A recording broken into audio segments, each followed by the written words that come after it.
Hi everyone. Hope you're okay. Can't see you from here. You can see me. I can see, I can see Kat on the other side.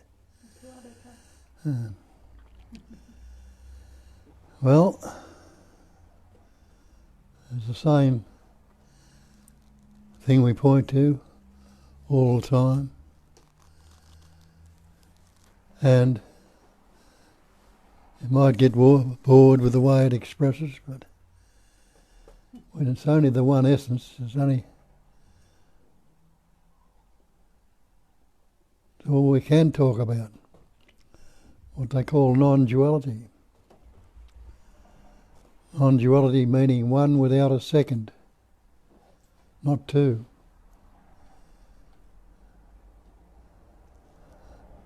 So it's not two, it's only the one.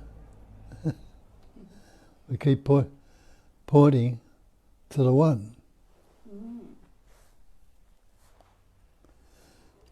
It needs to be recognised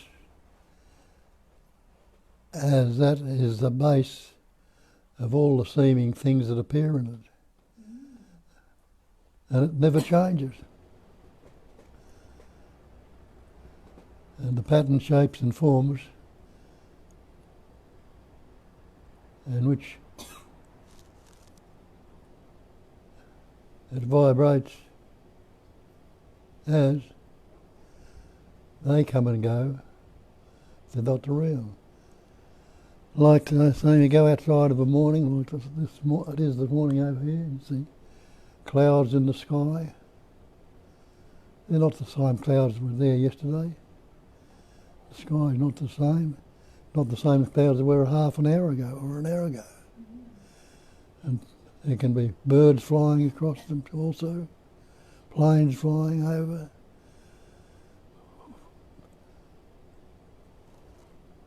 Wind moving across it, moving the trees and everything else. Basically, it's always the same screen. Like every movie you've ever watched appears on the same screen.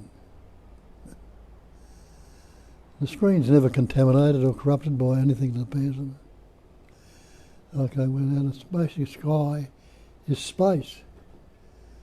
Now you can't even grasp space. A screen, movie screen, or a mirror's got a back on it, or a movie screen. It's seemingly something that appears on. But space is no thing. It never was anything. You see a bird flying across the space, but can you grasp the tracks of the bird in space? Or a ship sailing across the ocean? Can you follow where it is after it's passed? It leaves no trail. That's right. So nothing can touch or contaminate or corrupt that space like awareness. And everything that appears, all things that appear in it, there's nothing you can conceptualise or postulate or think of or imagine which would be outside of space. What would it be in? If anything else, it would have to be in something else that's only space we can postulate and say it would be in. Space is no thing. And you and I and everything that appears in it are things. The cat's a thing, the chair's a thing, the bird's a thing, the flower's a thing, the tree's a thing. I'm a thing, you're a thing. What we call things. That's a label or word we put on that discriminates it. Can something, space itself is no thing. You can't say what it is at all, you can't grasp it. Can something come from no thing? It can't. We say nothing, and when we say nothing we think it's a vacuum or void, but it's really no thing. So something cannot come from no thing. So you and I, which are appearing as things, the trees, the flowers, are all no thing in the actuality of it all. But they appear to be real. They seem to have some shape, pattern or form. But the pattern, shape and form they're appearing as can be all broken down, can't it? Like this body we think is solid and substantial. Can be broken down into elements. Elements can be broken down into energy. Energy can be broken down into a vibration, a somewhat of a movement, which hasn't got any beginning or end. It's just a spontaneous throb or pulsation. And when that ceases, or when it stops seemingly vibrating, what's happened? The no thing remains. So you can't say it has a beginning, because a beginning implies time, a start, a beginning, a middle and an end.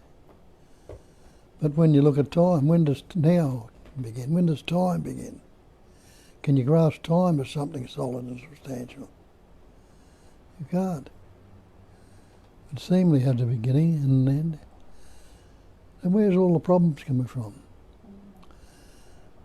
Isn't it from imagination? As Sagara says, nothing can trouble you except in your own imagination. Break imagination down to imagine or image in. And that's what imagining is. We are creating mental images or conceptual images that seemingly appear separate and apart from us. But they are only images. And as I say, they seem separate and apart because they need something to appear in. So they appear in the basic space. But the images, look in a mirror and you see the mirror is full of images. Absolutely full of images. No room for anything else but images and reflections. But it's all empty in reality. Because you can't grab an image or a reflection out of the mirror. So you can't say it's not there. There it is in front of you, very hard. But go up and try and grab one. You can't say it is there. That's where we say that the false cannot stand up to investigation here. When we investigate ourselves, our true nature, we see that this body, mind, I call I or me, is really no thing. Am I the body? And I know innately that I'm not the body. Because I say my body. Meaning the Bible, the body as appearing to something I call me, or I, or myself. But none of the great traditions, none of us, will say that there is anything other than the one self. In Christianity they call it God. A lot of people, a lot of traditions call it God, the Creator. And others have other labels for it. But if we haven't formed that conceptual image of a Creator, it tells you in the Raya Be Greater there is no Creator, no creation, or no creature. And all these things are creatures or creatures. But we're really, in essence, the one essence. When I say no thing, there's no God or no anything else, it doesn't mean to say it's a vacuum or a void. It's a pure, innate intelligence or knowing that's pattern shaping, forming, expressing and experiencing as everything. And it is absolute reality. But the reality is that which never changes. And when you see that, what do you mean? What does it mean? It's not talking about you or me or some conceptual image of a higher power or a greater power. That's all changing. What doesn't change? the cognising emptiness. The emptiness itself doesn't change. Or the no mind, what they call in Buddhism no mind.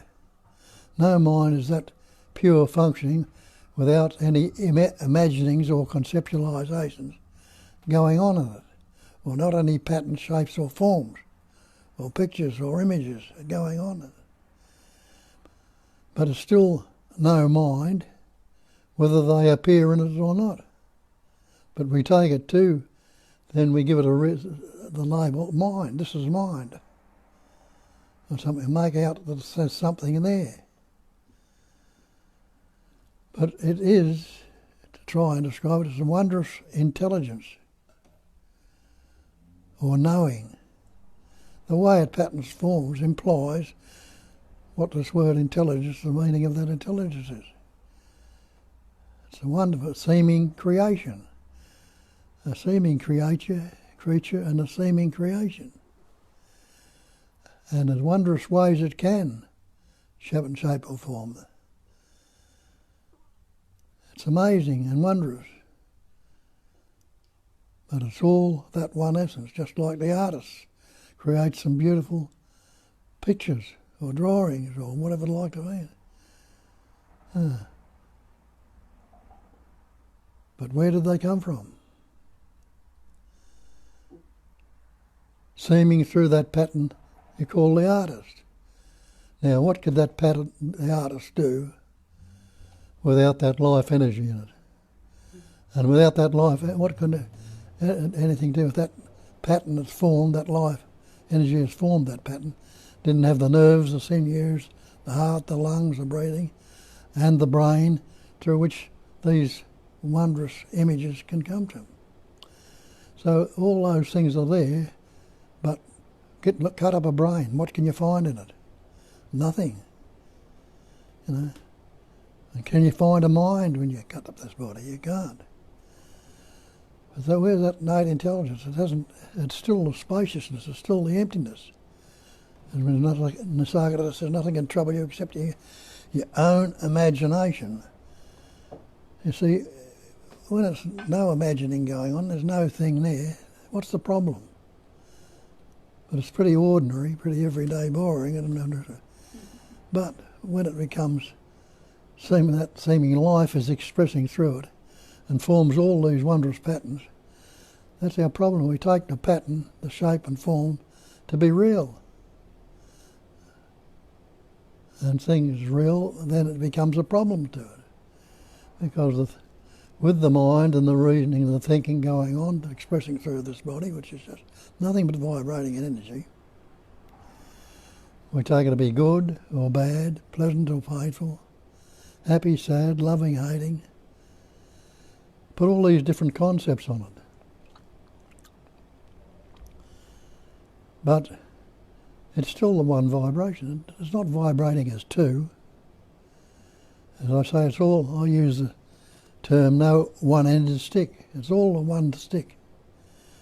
And the two ends are on that same stick. So the vibration has never moved or separated those things in reality. It's just going from one end to the other. Like it's, you'll see it in the universe. The North Pole and the South Pole, we put two labels on them. But once you get to the South Pole, you can't go any further south. Once you get to the North Pole, you can't go any further north. So you must turn back from the south to the north, and you must turn from the north to the south. Where would they meet? And they meet, which intelligence has put the label on, the equator. What's the equator mean? It means where the equilibrium is, where the natural being is, where it's neither, as Shakespeare said, either good or bad. Where you're on a seesaw, when you seesaw you're up and down, we're in the middle, again in the fulcrum.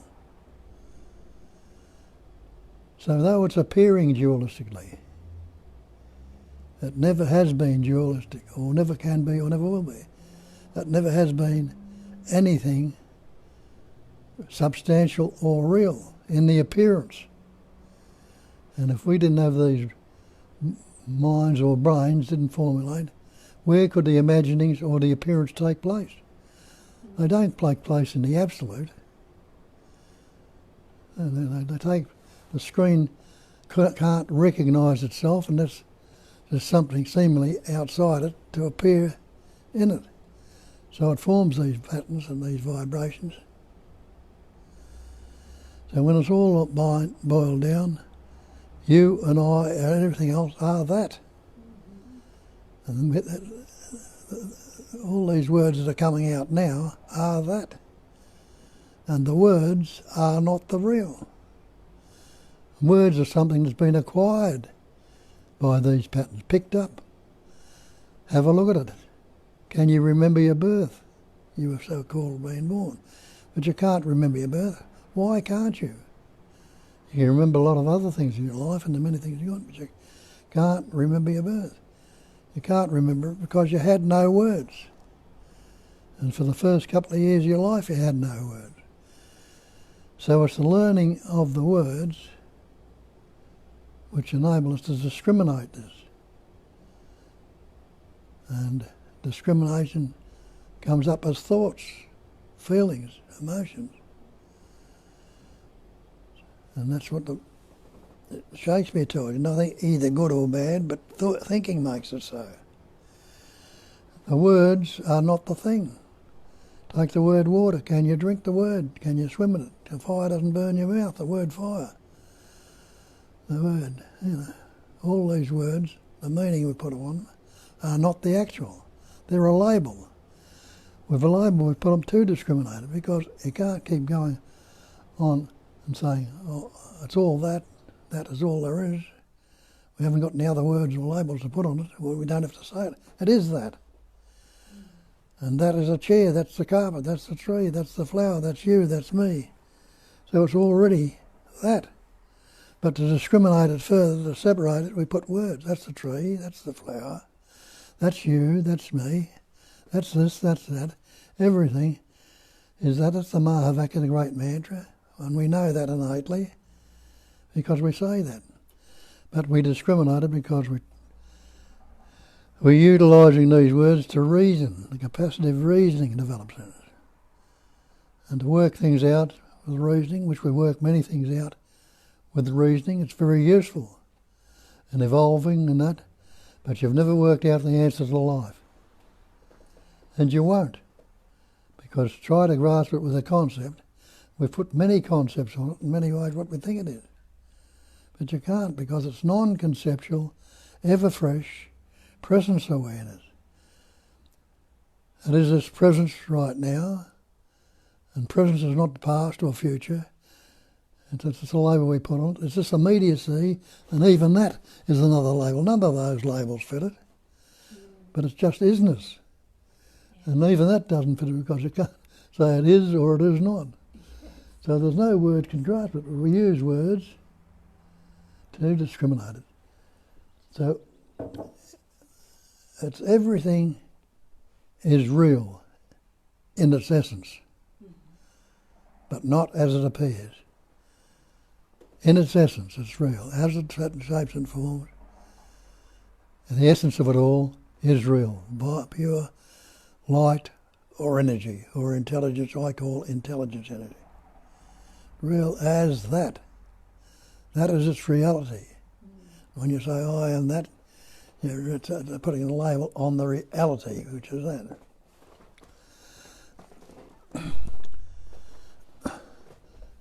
So when I say, I am that, who is saying it? It's vibrating as that, which then it is discriminated with the words, I or me. Now, when you were born, you didn't have that word I. But it was one of the first words you learned. Your parents fussing you around, you tell you, say, your little Johnny or your little Billy, and that sense of presence translates as a thought. You learned I and me. That sense of presence, the knowing that you are right now, the beingness, the knowingness and loving to be, translates as the thought I am. Now you can't do much with I am. So we've added onto it I am Bob, the Australian, or a good fella or not so good, or I am this, or I am that. Just the same as we put it's all I am that. Again, that sense of presence is I am that. And just the same as everything else is that. And we put to discriminate it, to change it, make it different from us. We say it's the tree, it's the flower, it's the room, it's the house.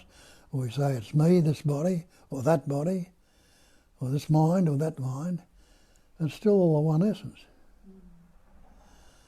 Now, when it's dividing, when it's dualistic, it's causing all our problems. Because as soon as there's I or me, a vibration of that would be other than me, or not I. So it vibrates in the opposite to give it some semi-reality or some meaning. If it's in its oneness, you can't divide it or separate it.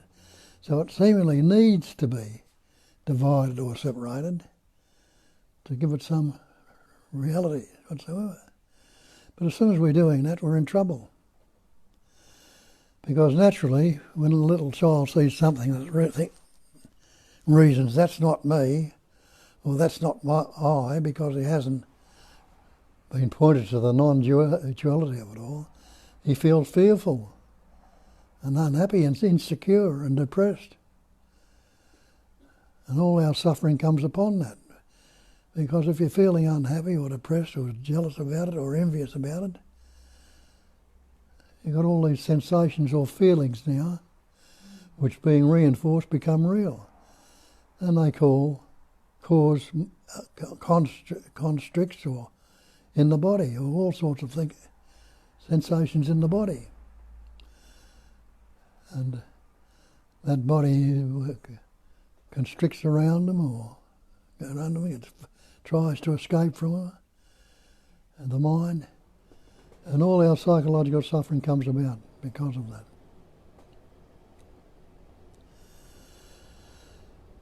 So we say it's not necessary. It's explained beautifully in all the great traditions. They're all different explanations, whether you're Hindu, Muslim, Buddhist, Christian, Jewish, or whatever, Californian, or atheist, or agnostic. They're all different labels we put on it. And the more discrimination, thoughts and feelings, and more labels we put on, the more senses of seeming separation that comes about. And with the sense of separation, there's something you believe is not you, or not me or I. And you don't understand it, or they've got different concepts, ideas, and you don't like it, and you want to protect this self-centre, this image. But you see, it's all mental constructs. Thoughts are mental constructs. They're nothing but a movement of energy, actually, but they're vibrating to separate mental constructs, concepts. And we have concepts about everything, called mental constructs. We have a concept about ourselves. We have a concept about everybody we see, everything that you see. You form a mental concept subtly about them. And you'll have concepts about this and that. But when you recognise they're all concepts, and concept is a mental concept, a thought, a vibration, without a concept, not holding these concepts, who can be superior to you? You really, without a concept, there's nothing to evaluate with, nothing to relate it to, nothing to be superior to you, and who can be inferior to you? No, you don't. So you're not going to discriminate into superior and inferior. You've got this concept about them, you've got a concept about yourself, and no concept's right. There's nobody can be superior to you. Nobody can be inferior to you. So what would you want of the others then? If you don't believe they're superior to you and you want something they got, or you want to be like them, and you don't want to be what you are, you've got this inferior attitude or superior attitude. So no one can be superior to you, no one can be inferior to you. And what would you want of the other person then? If you know it's absolute and you are the absolute, and the same that's available to them is available to you, if you're open to it and let it in, then you don't want anything. Then you're going to let everything be as it is. Everything being as it is, and you're out of the road, like the sun and the clouds obscuring it. When the clouds obscure the sun, there's not that much clarity in the space, in the emptiness, seemingly obscured. But when the clouds, which are not fixated on the sky and are free to move, when there's more clarity there.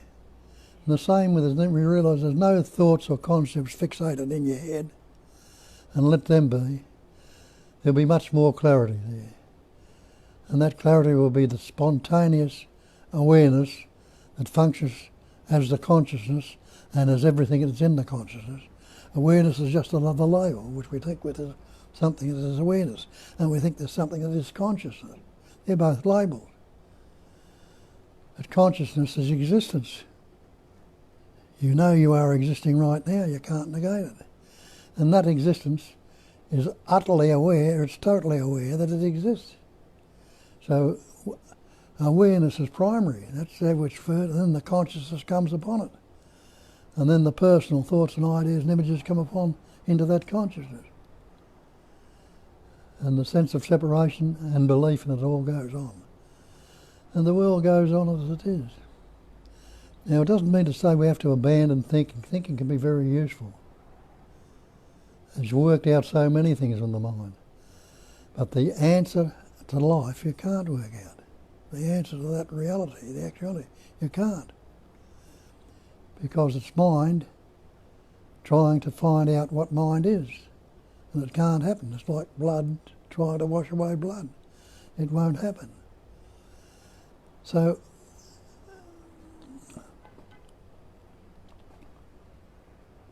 and it's like the cloud trying to get rid of the cloud itself. But it can't. But it's the radiance of the sun shining through the cloud that forms the cloud in the first place, evaporates water, and will cool the water down, and it'll drop back into water again, and the clarity will be there. So that impure intelligence, which you always are, comes about of itself. So start with the fact that you are that instead of starting. That's our problem. We start from the fact we've taken on this belief we're separate entities, we're human beings, we're individuals, which we're not, and trying to get to the reality from there. It can't happen. Because you're trying to become something that is nothing but the pure being. And that's why they express Satchitananda, Nama, Rupa, the 5 factors of Hinduism. Sat is existence, Chit is consciousness, and Nanda is loving to be. Nama, Rupa, name and form are Maya, they're an illusionary part of it. So are you existing right now? Never mind about what you're thinking on it, but are you existing? Can you negate that existence, or being? There's another term for it, you can't. Are you consciousness? Are you conscious, or knowing? Or are you unaware? You're not unaware, so you must be aware. You are not knowing, you are knowing. You are, and you are conscious. And are you happy in this life? You're not with all the thinking going on, but would you be dead? Would you be out of it? Evil one. Would you be away from it? No, you don't want to be dead. But you don't want to be in this misery either. And you don't have to be. That's all we ever point out to. And we put all these so-called spiritual terms on it in different religions, different traditions. But they're all just labels we put on it. It's all the one. All the absolute. So take your stance there. I am the absolute. I am the totality. I am not myself. As soon as you say myself, you're relating it to a me, a separate entity, an individual. It's that one self has now become the many self, because everybody says myself. So the one self is seemingly divided, and you can't get to it from that division. Go back to the totality, or you can't go back to it, but realise it's constantly the background, the changeless, and which every change is appearing in. And let that reveal itself to you. And that'll reveal itself in concepts, in words, the knowing, which is, you'll see in some of the writings that's been written about and things, there's revealing of it. But to recognise it yourself and stay with it yourself, that's the important thing. Because nobody, they can tell you it 1,000,000 times, billions of times if you like, not a bit of good to you. Until it's recognised and realised by that one self that you are, that not the personal self. And realise that the very idea of the person is the problem. The very idea of the personal self is the problem. It's not the totality. So that's what we point out and ask you to look at. So you got any questions, ask them. Those of you that are recognising it, having tasted it, even if you don't fully understand it yet, some of the little revelations or realisations, you put it in mature words, might be said in a different way to what it's being said here, where someone else, so-called someone else, who's opening to it will recognise it. But each one has to recognise it themselves. It's a cognising emptiness. It's that emptiness, that screen again we go back to, that is empty. And it's cognising or knowing. In other words, the knowing is the intelligence. It's suffused to. And the Buddha told you that when he said emptiness is form. It's not that we are cognising emptiness, but the emptiness itself has that capacity of cognising or knowing or intelligence or vibrating essence, whatever you like to call it, or godliness, whatever label you put it. And emptiness is forming all this manifestation, that vibration, or it's forming into that vibration. And the form, though it's appearing solid, substantial, real, is nothing other than the emptiness. So that basic emptiness we started with is still there. It hasn't changed. You are that. So go ahead. Anyone there? Yes, there is over 30 people, and I'll get you some questions and comments. Oopsie. Cat's going to now give a talk. Cats have taken over.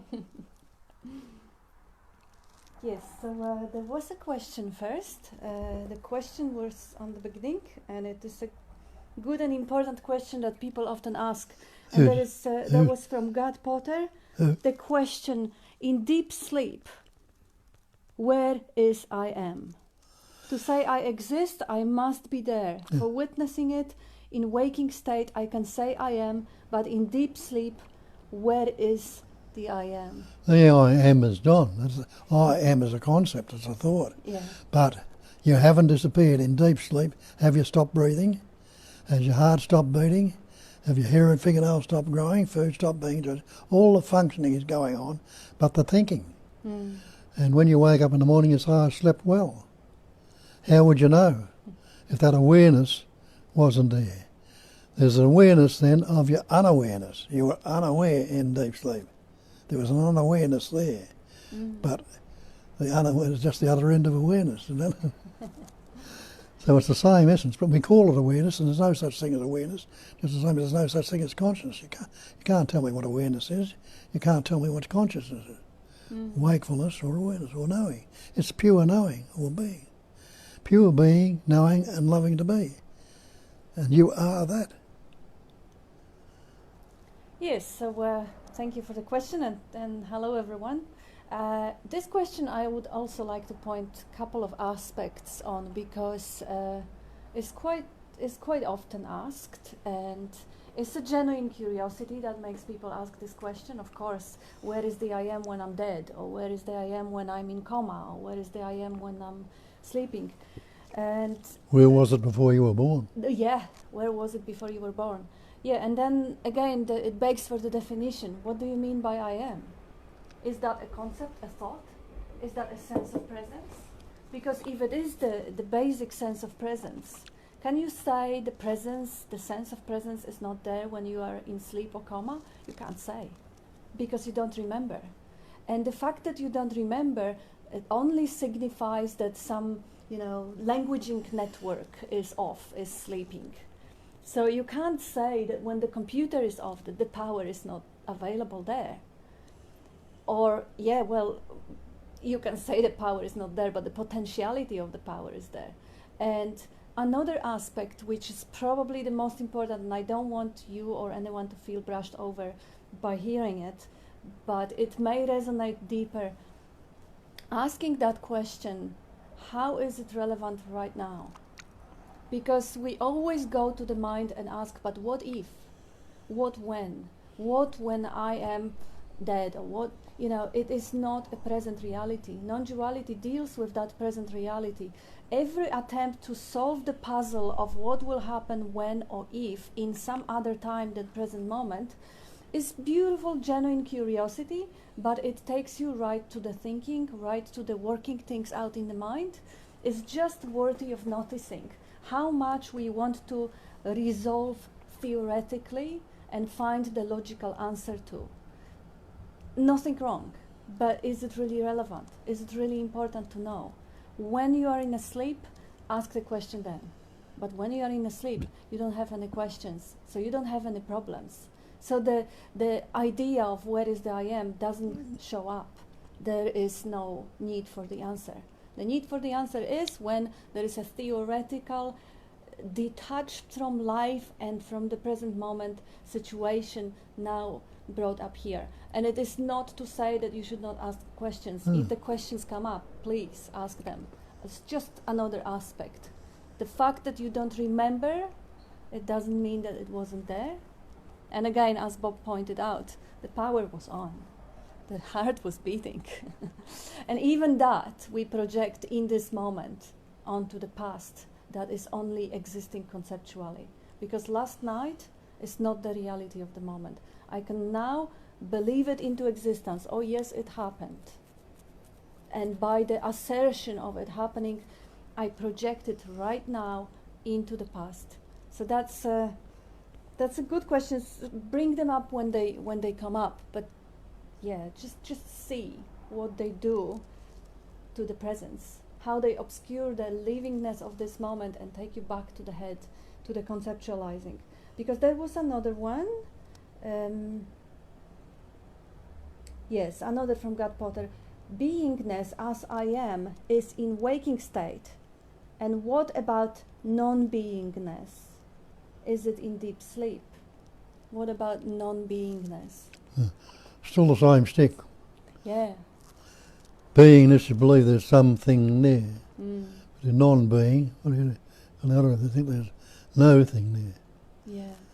It's again, is there such a thing as non-being? Again, yeah. How removed from life and theoretical it is. That's just good to notice. The non-beingness is a concept that is even hard to imagine, let alone experience. Because who would be experiencing that? Yeah. Even to say non-being, you must be there to be able to say it. That's right, yes. And now we have Tanya. There is no how to parent my child, is there? No. No, there is no question of how to parent my child. No. There is the idea that she needs to learn certain things about life and I need to teach her them. But that is a story. That is obvious. Daughter has helped it be seen that there is no control or controller. Laughing. I see how thought is making it seem like this is a problem to solve.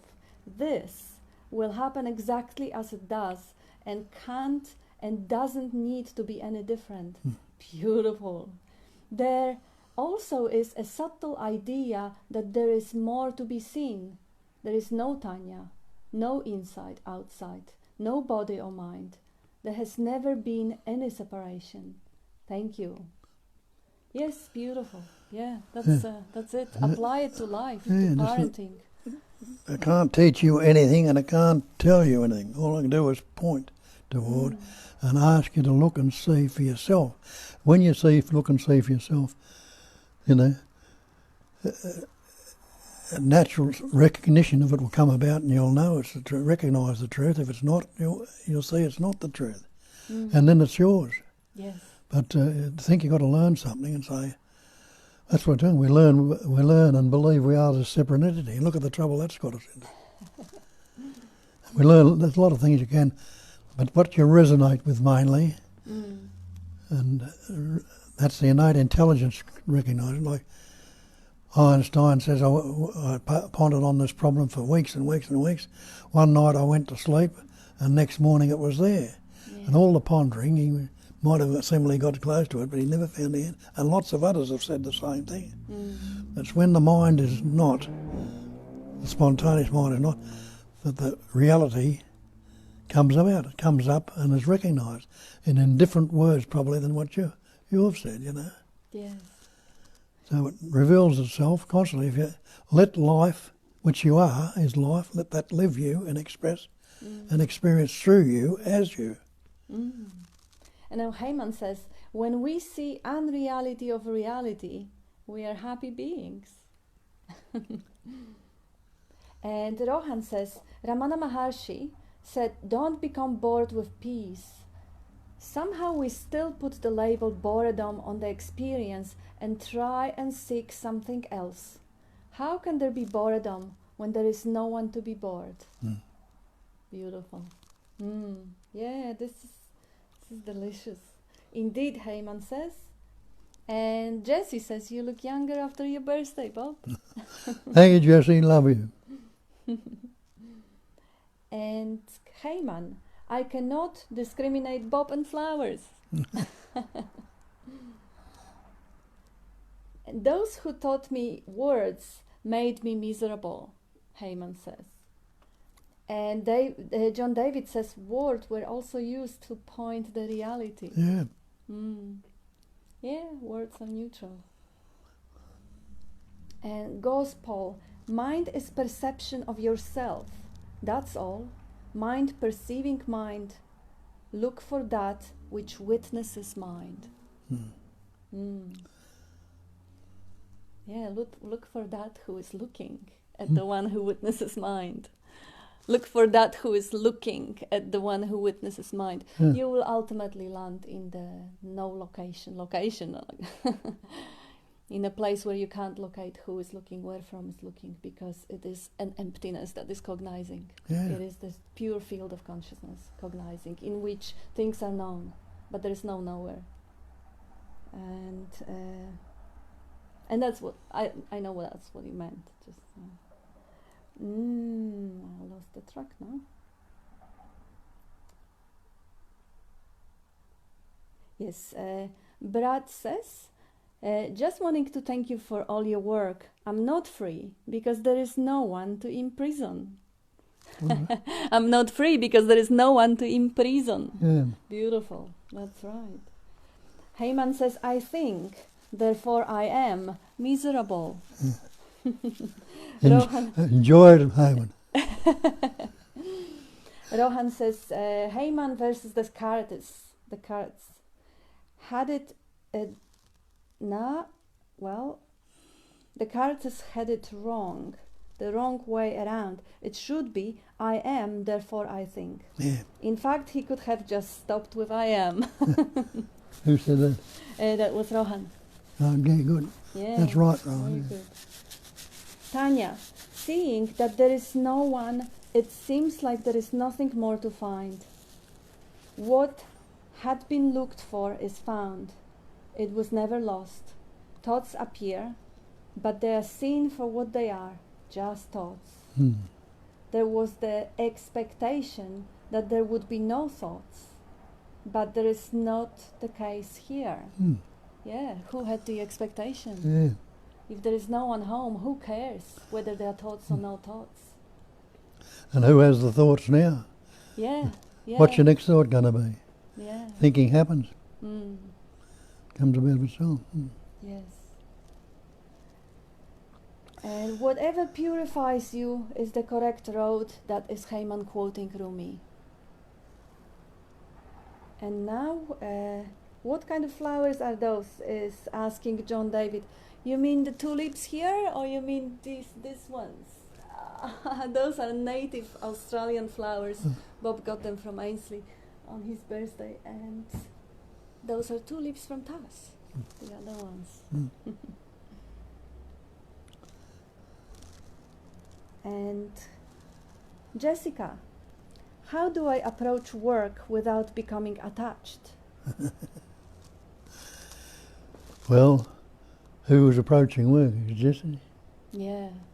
Yeah, the easiest thing is to just open up and find out how this body-mind of yours is doing it.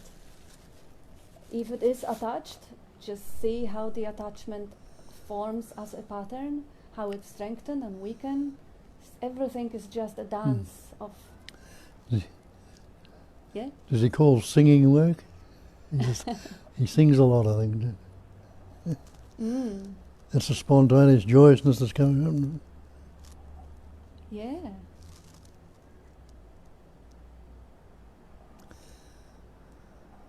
How do I approach work without becoming attached? Well, the unfortunate first question is first answer that comes. You're not the doer, so you can't really do much. Although it doesn't really mean that you are completely powerless, because the resonating happens and the inspiration happens, and it is life in you that is responding to the life that is, singing. If it can be detached from it, it's not work, just happening. Yeah. The best thing is just to reconnect with that deepest part of yourself, which is already neutral, which is already at peace and silence. It's like, on the surface of the ocean, there may be storm, there might be ripples, there might be some things going on, the movement going on, but deep down, the current, it turns a little bit and it stops. Do you have to become attached to chopping wood, carrying water? Yeah. Just find that part of you. The part of you that is kind of a surface may be attached, but that's not who you are. That's the personality pattern. That's the habit that comes. But there is something deeper that is aware of that habit pattern, of the attachment. And this is more of who you are. This is more that neutral space of that cognizing emptiness that is aware, and it's allowing everything indiscriminately. Attachment, detachment, pain, pleasure, day, night, everything. That is your ultimate true nature. Just go back to that. There is, it just dawns on you.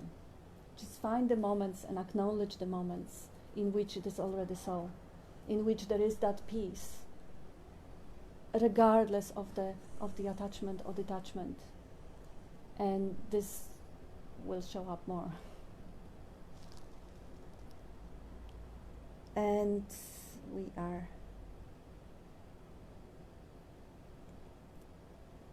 we have quite a few.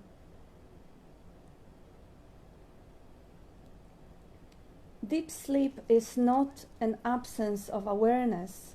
It is awareness of absence, Heyman says. Well, that's what I said. Yes. Your destiny is not death, but the disappearance of I am. That's Heyman quoting Nisargadatta. And Michael, Bob, can you talk about now, fresh and new? Does the past exist? Einstein and relativity, every moment is as real as any other. Past exists, present exists, future exists. The distinction between past, present and future is only an illusion, however persistent. Can you comment on that? Well, this isn't right, so-called now, this immediacy is the actuality. But then it's spontaneous, and there's a spontaneous movement all the time. It's always spontaneous and constantly transient, constantly changing. Now, have a look what you call the past yesterday. Can you go back and live a moment ago? You realise you can't go back and live it. You can't go back and live yesterday, but you can recall it. And you think you've got, but the actuality you're giving it is what you're recalling it right in this moment. If you're not recalling it in this moment, it's not there. The same in the future. You can anticipate and imagine what you're going to do when this session ends, or this afternoon, or tomorrow, but you can't live a moment in the future. The actuality and the beingness is in this breath and hearing and seeing, tasting, touching, smelling, that's going on right in this immediacy right now, before any concepts discriminated. into past, future, pleasant, painful, happy, sad, or whatever. It's just life. Life is ever fresh. It's spontaneous. It's got no time. Past and future are time. But if there's no past, you can't live a moment ago, you can't live a moment in the future. It's spontaneous activity that's going on right now. So we have never left this what we call now moment. Yeah. Time is duration. And spontaneously it comes and goes. When does now begin? I try and grasp now, right now, but as soon as I said that, it's gone.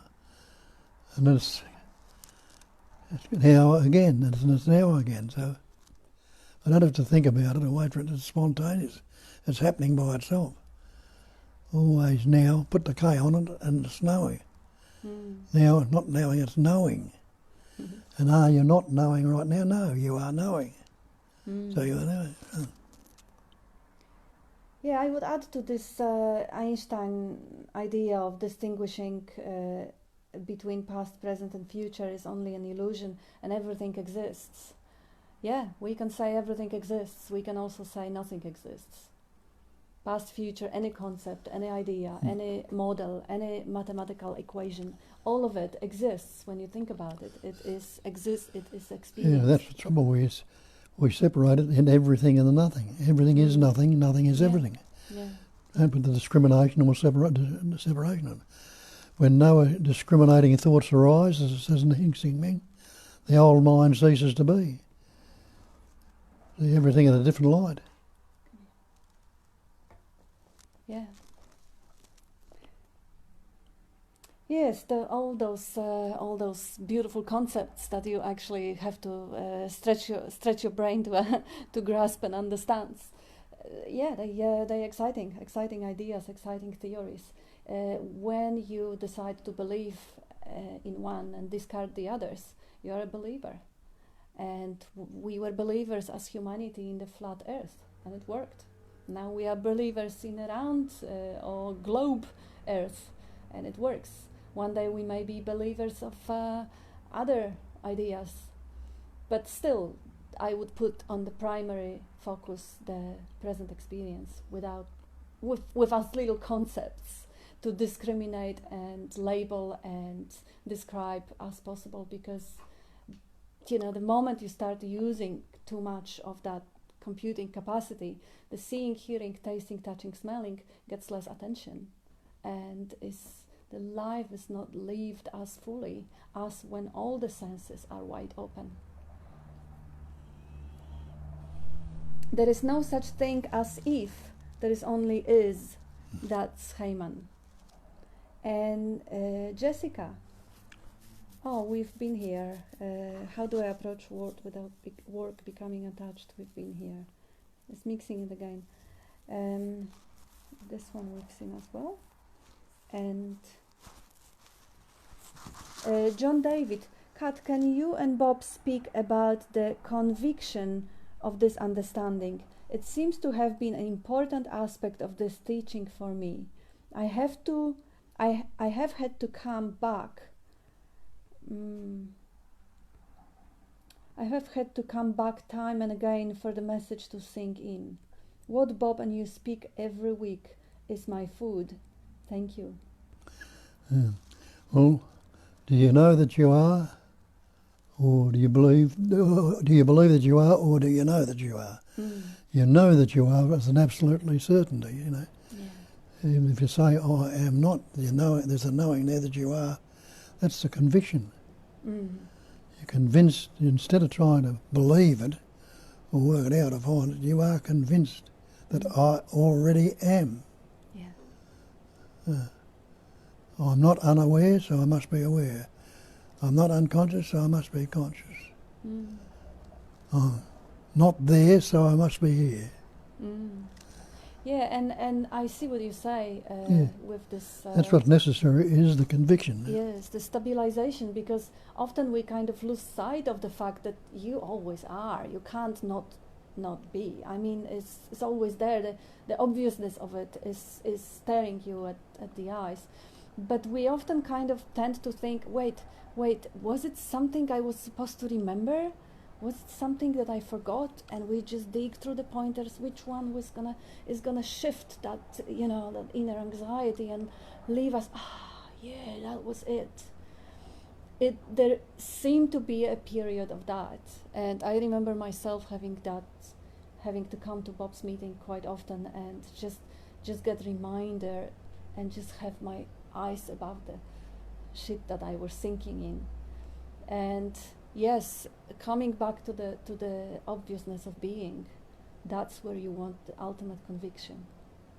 Am I not? No, I am. Okay, that's it. Because then it's nothing that needs to be remembered, no pointers need to be reinvestigated. It's pesto.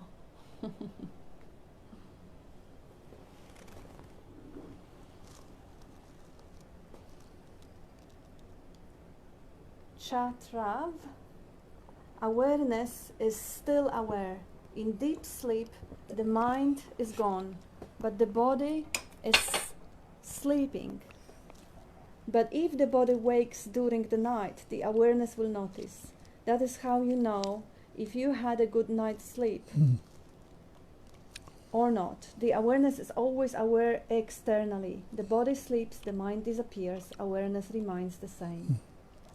And awareness is just a label. Nobody can describe what awareness is really, but you can't negate it. Yeah. It is the life. It's very life of you. Yeah. And Atul, recognizing oneself in all beings and all beings in oneself. Be happy, free from the sense of responsibility and free from preoccupation with me. That's a beautiful wish. Thank you. Yes. Amarnath, what is the experience of jnani during sleep? Sleep, disease and death, just a source of which all are superimpositions? Can I comment on that? What's the experience of jnani during sleep, disease and death? Just a source on which all are superimpositions. Well, if you can find a jnani, ask him, let him tell you. No such thing. It's just the same experience as everyone else has. Pure experiencing. Yeah. When you say, I experience, form a conceptual image, I experience this or that, you've divided the experiencing.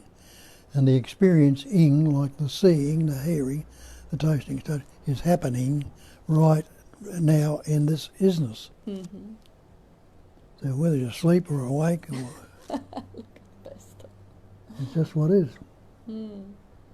Yeah, that's right. But what Amarnath suggests, it is a possibility that jnani would experience everything the same way that the source does. Everything is superimposed. Like you are the awareness or you are the space, and the sickness is superimposed on the pattern, or the death is superimposed on the pattern.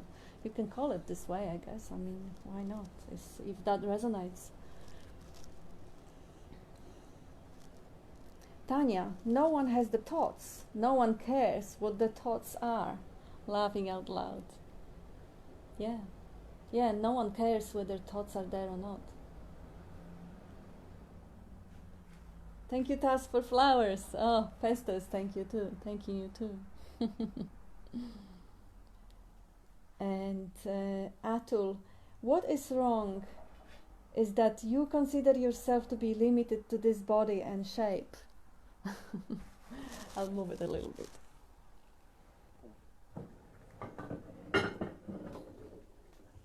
I'd be happy till he knocks it over. I know. He's a playful little boy. Pesto. Yes, so there is a question here, or comment. What is wrong is that you consider yourself to be limited to the body and shape.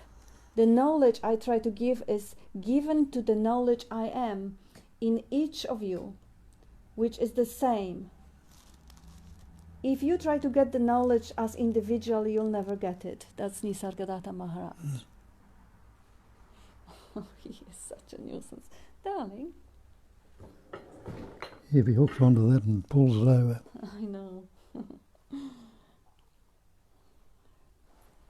Yes, that is beautiful. Bob often starts the talk from, I'm not talking to anybody. I'm not talking to bodies. I'm not talking to minds. I'm talking to the sense of presence that translates as I am. That's basically what the message, the quote from Nisargadatta was saying. And Heyman, a disciple asked his monk teacher, is it okay if I use email? And the teacher said, as long as there are no attachments, it's okay. That's a joke. What the best. He was okay with those flowers for a week. He just craves attention.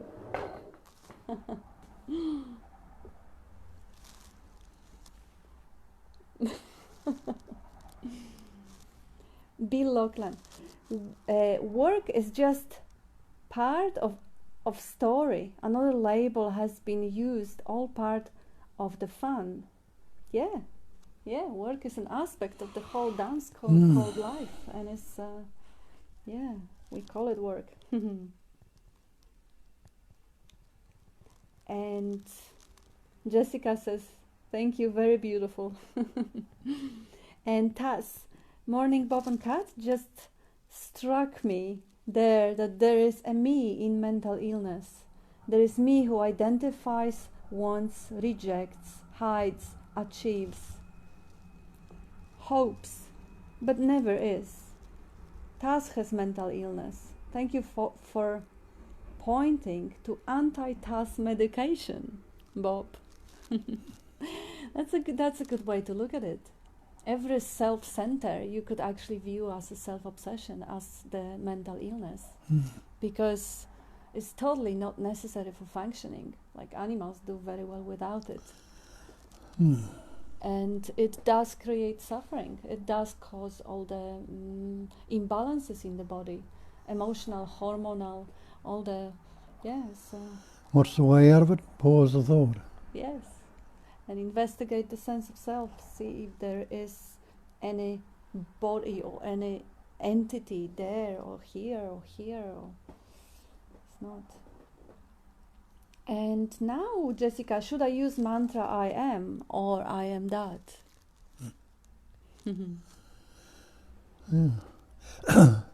Whichever works.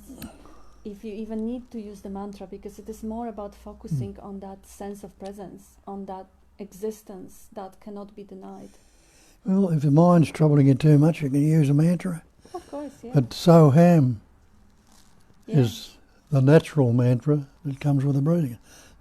So breathe in Sa, breathe out Ha, or the other way around, Ham Sa. That's the sound the breath makes as it's going out, very subtle. So that's going on all the time if you focus on it. Yeah. Yeah. And where do the words come from? There's no thoughts in you. The thoughts come to you. What's your next thought going to be? You don't know. That means no. You're not thinking any thoughts. Thoughts are happening. So when you inspire, that inspiration, you're bringing in the thought.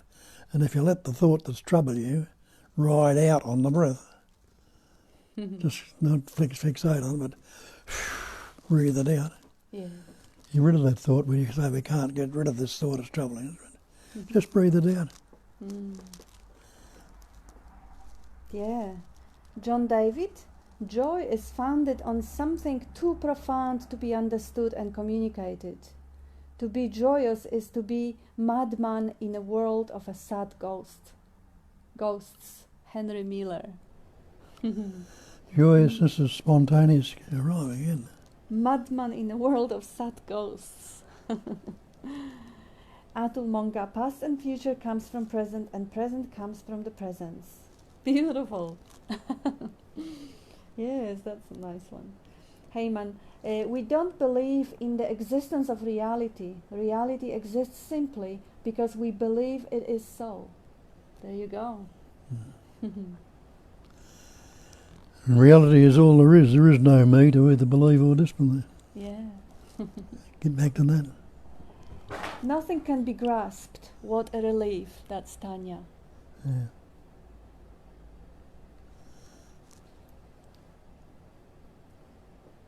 Jesse loves Henry Miller.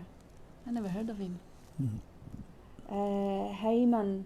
Yes, and no one also to grasp it. Beautiful.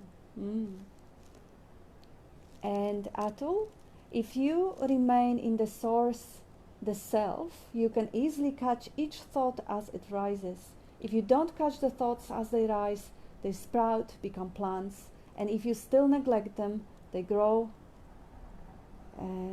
into great trees. Anamali Swami.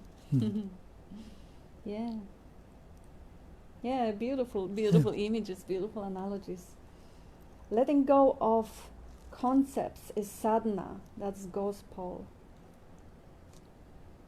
Heyman, before you believe that you are, you know that you are. Knowledge I am is inevitably prior to the whole thoughts and beliefs and emotions and the body and existence. There you go. Yeah, knowledge that you are is actually the existence and is prior to all the thoughts and beliefs and emotions.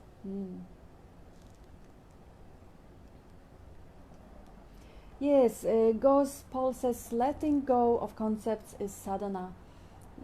I would even say, recognizing how the concepts are letting go are gone by itself, it's because you're not really doing it, but you just see it done, you see it resolve, you that space held for the concepts to drop. That's sadhana is a nice idea too. Let it rest in its uncontrived singularity, just as it is. Isness. It's not wasness or not what will be. It just is. Megan, regarding work, Nisargadatta said, by all means attend to your duties. Action in which you are not emotionally involved and which is beneficial and does not cause suffering will not bind you. You may be engaged in several directions and work with enormous zest, yet remain inwardly free and quiet, with a mirror-like mind, which reflects all without being affected. Beautiful.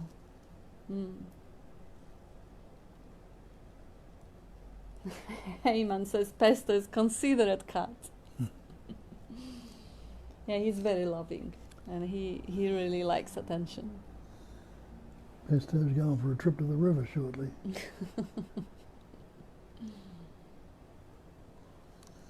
And Jesse, the person I imagined myself to be was just another thought, one that was changeable at that.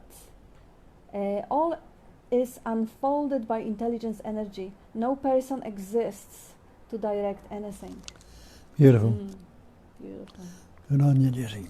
And Heyman answering, the person I imagined myself to be was just... And Heyman says yes, and Ramana Maharshi refers to it as I thought, and the one should attend to it till it dissolved. And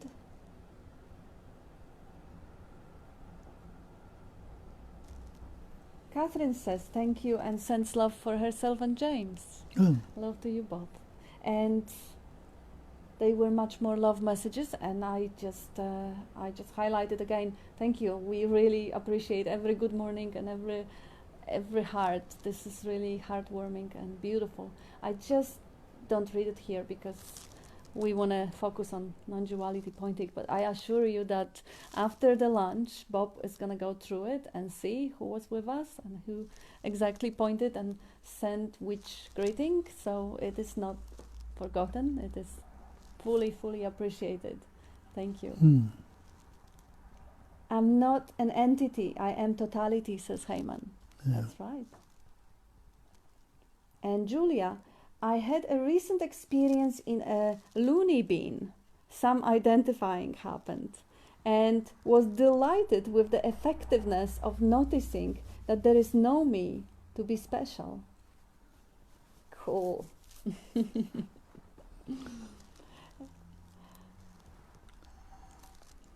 And pesto cannot grasp flowers, Heyman says. They try to eat them. Yeah, it's funny because he was okay with them for a week. He just likes to be in the camera. Atul, like the appearance of silver in a mother of pearl, the world seems real until the self, the underlying reality, is realized. That's Adi Shankara. Yeah. Julia, when I was in college, I majored in psychology, and one of my professors said that a good definition of mental illness is thinking that there is nothing wrong with me, but something wrong with everyone else, especially someone who thinks there is something wrong with me. I think it may be more clear to say that mental illness is believing that there is a me. And a non-me. Yes.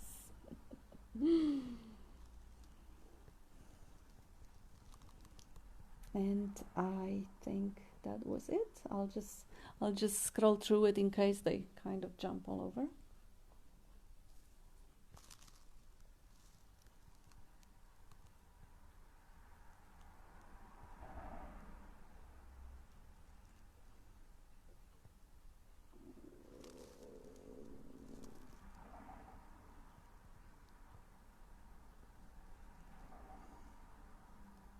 I think there is one new message coming. There is no pesto doing it. Who is the doer? Yes, the life is always life. Life does everything. If there was no life in pesto, there would be no activity, there would be no action. Yeah, so give credit where credit is due. It's all that life which... That's all there is life. Yeah. Life is God, if you like. It's everything else. And as Nisargadatta says, there is only life. There is nobody who lives a life. Yeah. And life lives on life. For out of life, more life continually emerges. And life needs a pattern. Oh, it doesn't, but it actually creates the pattern to express through. It creates the little... It created the parents of pesto, and then it created a little fetus, and it created the little kitten. And it keeps... And the pattern is life also. This body is made up of trillions of cells. And each cell is suffused with intelligence, energy, or knowing, activity, full of life. Take the life out of the body, and it's a corpse. It's nothing but life. Life is the only doer, the ultimate doer. And even the doing is just an appearance. It's just a manifestation. It's just the nothingness vibrating into thingness, the form, the emptiness vibrating into forms, the silence vibrating into sounds. But they're not separate, they're still one. There's only appearance of the two. Because if there was no appearance of the two, there would be no appearance at all. And I wonder what's the time. Oh, it's 1:15. We already have the good lunch wishes. Have a nice lunch wishes and the love messages. So I think if there is no messages, we are off the hook. I'll see if there is anything that I missed or skipped.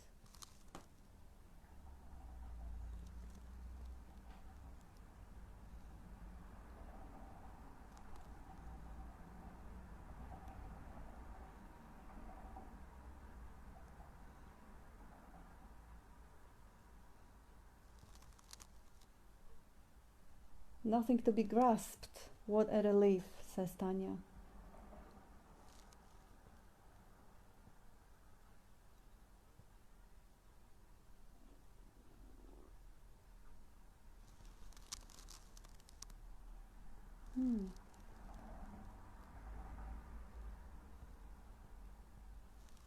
Yeah, it doesn't show me anymore, but there is a quote from Muji, from Atul. It is attention, not you, that moves about, that goes in and out. You are not the attention, but if you identify yourself with attention, you feel that you go in and out. I like that. Yeah, very nice. Michael, love it, love it, love it. So special, this sharing. Thank you, Bob and Kat. Thank you, Michael. And Tanya says, love you, Bob and Kat. Thank you for pointing to the peace that passeth all understanding. Have a yummy lunch. We will.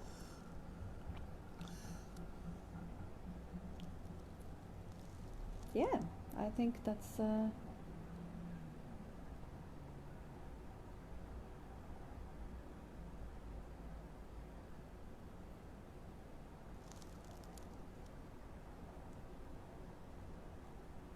it.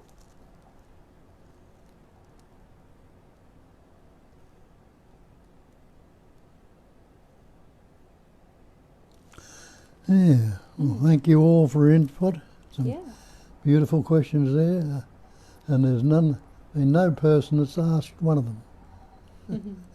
It's the life energy throbbing and pulsating and expressing through each and every swimming pattern that's enabled those questions to come up, and it will have the answers for you also. That'll come up too if you keep resting in its uncontrived singularity and let what experiences or what happens happen, isn't it? Everything is perfectly resolved in the unborn mind. And the unborn mind is the mind that's not fixated on any of the thoughts that arise and disappear. Unborn. Yeah. When it's seemingly born and taken delivery of and becomes something real, it becomes problematic, because as soon as anything other than that essence is born, it's dualism. And dualism never was and never will be. It's only seemingly apparent, and we've taken it on board when the birth came about. Never questioned it, because we didn't know any different when we learnt words. So it seemingly had to appear, had to play around. But those of you who are looking into this stuff, it's taking you down a few paths, all sorts of practices and things you've got to do, looking in the mind. But you are before the mind, and what the mind comes up with is not you. So you won't find the answer there. But leave it in its natural state, as in nature. See how nature's functioning. Earth rolling around the sun, seasons coming and go, tides coming in and out. It's not asking any questions, or it's not concerned about this or that. It just takes everything as it is. And it's transient, it's constantly changing. And you realise the thinking is constantly changing, and your body's constantly changing, that you are nature itself. Just let it rest in its uncontrived singularity, where it's a singularity not divided, just expressing continually as it is. And it is unconcerned about the poor so-called human being that believes it is a human being. It's brought it into existence, and its existence, its reality, has never been anything other than that. And this seemingly mentation or thinking or concepts we put on, or labels we put on, that seemingly divided, separated. And the different meanings we put into these concepts and ideas, fear, happiness, sadness, loss, depression, love, hatred, all these beliefs or concepts we have put on them, the words are discriminating it. And it tells you in the finish of the Hin Sing Ming, which is a beautiful thing that brings it back to the oneness continually through each verse. The last verse says words. The way is beyond language. For in it there's no yesterday, no tomorrow, and no today. So you see, it's taken pointing out that language is the problem, and without the word, you can't divide it up into me, other, yesterday, today, tomorrow, or anything at all. It brings it back to isness, and isness is just a verb to be anyway, for recognition of pointing to be. So it's already that. And that is primary label. We put an I am, that sense of presence, which translates through the mind as a thought I am. We put on the end of it that. Mm-hmm. Innately, I mean by innately that already you know that. That is known. And realise everything is that. All these things out there in the manifestation, the house, the tree, the flower, everything is that which we've discriminated by putting the labels or the words on it. And the label or the word is not the real. Labels and words are still that, because they're a vibration of energy also. But we put meaning into them. Meaning is word also. Yes, there is a couple of comments still. Taz says that Bob just added to Julia's comment regarding mental illness being a belief in the me. He added the belief in there isn't a me. Can you expand on this, please, Bob? You said the belief that there is a me or there isn't a me. Any belief. Yeah. No belief is the actual. Because the definition of belief is an unquestioned acceptance of something in the absence of reason. Meaning we haven't worked it out, we haven't questioned it, worked it out and reasoned it out and see whether it's true or not. We've just taken it on face value. Acceptance of an alleged fact, we're alleging that this is real, without positive knowledge or proof. Now have a look in your life and see how many beliefs have you looked into and seen through them. Like I say, the blue sea, the water's not blue, it appears to be blue, the blue sky, the rainbow, snake in a rope, child of a barren woman. All these analogies they point out, when you look into them, they're not real. The belief that I am this person. Yes. We believe we are a person. And person comes with the persona, the mask. So the persona or the mask is a mask of concepts. And what are concepts? Are thoughts. And what are thoughts? Thoughts are words. What are words? Words are sound. Sound's a vibration. So how can the word ever be real if it's only a vibration of energy? How can there be any meaning into it? So without the word, as we pointed out before, we're in deep sleep. We haven't got the word. But are you unaware? You can't say you're aware or unaware, but when you wake up in the morning you say, I slept well. That implies that there was an awareness of your unawareness. Well, how could you say anything about the deep sleep? Yes. I say, I don't know. But isn't there a knowing that you don't know? So the knowing is always there, whether it's knowing or not knowing. Yes, there is another quote here. It is from Papaji. Atul is quoting. For duality to be there, there must be a substratum of non-duality. For duality to be recognized as duality, there must be non-duality that is aware of the duality. Papaji.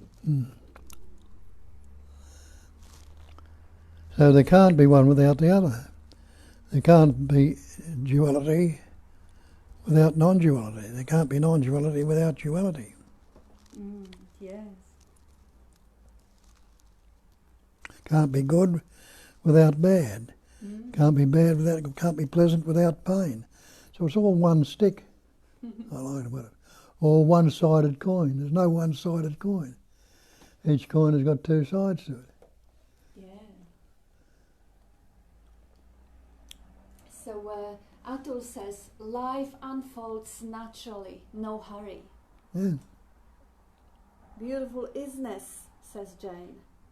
I am the eye behind all eyes, says Chatra. And Taz says, thank you, Bob. I believe in you, though. You might be making a big mistake. There is no you. And that's it for now. Yeah. Okay. Ready for lunch? Yep. Yes. So. Okay, people. Thank you for your great input. Hmm? Thank you, everyone. See you It's next been- time. I'll see yeah. you on Zoom on. And each and every one who Tuesday, really know it, so don't forget that either. Mm. Love you all. Because that is all there is. There's only love. Now you have two cats on the chair. And you instead of are one that cat. love.